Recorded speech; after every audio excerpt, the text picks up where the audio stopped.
Welcome back to Twist of Fate, a small business podcast where you can find your inspiration.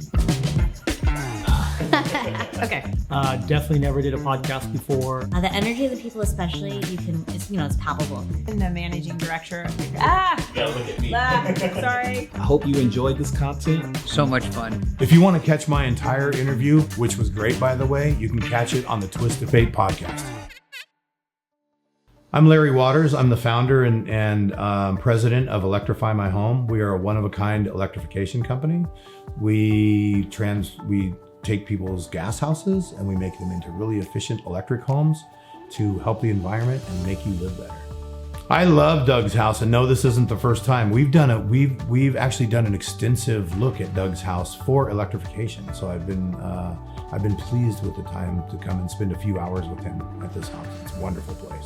I started my company because it was very much a timing thing, and a lot of people don't start their businesses when they're older. And I started this business 4 years ago when I was 55 years old, which is kind of old for an entrepreneur to start out. But there is a marketplace that's changing, and somebody needed to be there to fill this opportunity. So I just felt like I needed to do it. A modern home is an electric home. The Jetsons didn't have a gas range, right? So it's all part of the transfer. We have electric products now that work better than all the gas counterparts, and they're safer to use and they're more energy efficient. So it's a no-brainer. It's a great time to do it, and we're driven to do it by policy now. So it makes a lot of sense. There's different incentives available regionally for your cities, for the state, and federally. So it's a really good time to do that to help offset some of the costs. But there's also the benefit of, like, people out there have aging systems that are there now. They're up against putting in a new system that's not going to be energy efficient, or they can upgrade things and modernize their home and make it a lot safer. California is eliminating gas furnaces and gas water heaters by 2030. You won't be able to buy one in the state anywhere. In 2027, in the Bay Area, you won't be able to buy a gas water heater anymore. 2029 for a gas furnace. So these are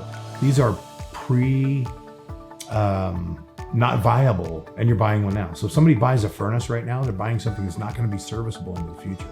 So it makes sense to do this. We're going to kind of be driven to do it because of policy and other things, but it's really important to do it right if you want good success. And I just happen to know how to do that. I was a guest on a podcast for a 10-minute part of an episode about clean energy a few years ago, but it was nothing like this. Well, the production value, and Doug is like a personality of his own. So, and engaging conversation, and I just feel like this one's going to be beneficial, and people might get something out of it. I would like to cover where we're going with electrification in California, why we need to get there, and why it's important to do it correctly, and why it's important for everybody to do it. It's not a political issue. It's not a political football.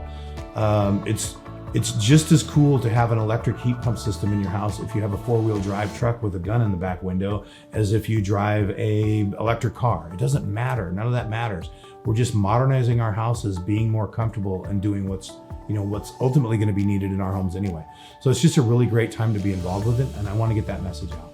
There's a lot of people out there who want to serve them and be in their own business because of the financial opportunity that it might present.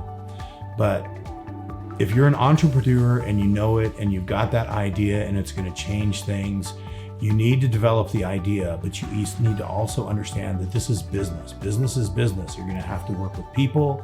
You're going to have to work with authorities. You're going to have to make sure all your T's are crossed and your I's are dotted, and it's complicated. So my advice to you is to figure out what it takes to run a business before you go too far with your idea.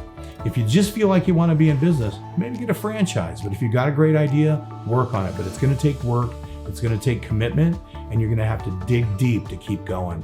So if you feel like you can do that, go for it. It's a great time to be an entrepreneur. If you want to catch my entire interview, which was great, by the way, you can catch it on the Twist of Fate podcast.